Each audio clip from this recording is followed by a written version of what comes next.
ঋণ খেলাপিদের সাথে সরকার কোনো আপোষ করবে না বলে জানিয়েছেন অর্থমন্ত্রী আমির খসরু মাহমুদ চৌধুরী। ব্যাংক থেকে যারা ঋণ নিয়ে পালিয়েছে তাদের দেশে ফিরিয়ে আনতে লবিস্ট নিয়োগ করা হয়েছে বলেও জানান তিনি।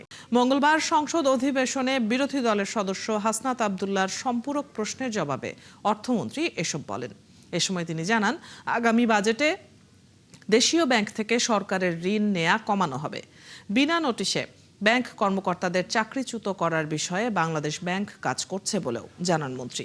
এদিকে আরেক প্রশ্নের জবাবে স্বরাষ্ট্রমন্ত্রী সালাউদ্দিন আহমদ বলেন, দেশে ইন্টারনেট আধুনিকায়ন করতে কাজ করছে সরকার। এছাড়া রংপুর ৪ আসনের সংসদ সদস্য আখতার হোসেন এলপিজির দাম কমিয়ে সহনীয় পর্যায়ে নিয়ে আসতে সরকারের প্রতি আহ্বান জানান।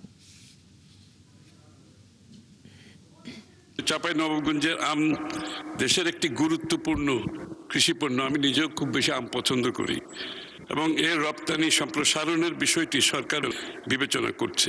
সারা দেশে আরো 2000টি শিক্ষা প্রতিষ্ঠানে কম্পিউটার ল্যাব স্থাপন করার জন্য ডিপিপি সংশোধনের কার্যক্রম চলমান আছে। এই 2000-এর মধ্যে আশা করি মাননীয় সংসদ সদস্যের নামে এই যে টেকনিক্যাল কলেজটা আছে সেটা স্কুল ক্যাটাগরিতে যদি পড়ে তো আসবে, আর না হলে কলেজ ক্যাটাগরিতে যাবে।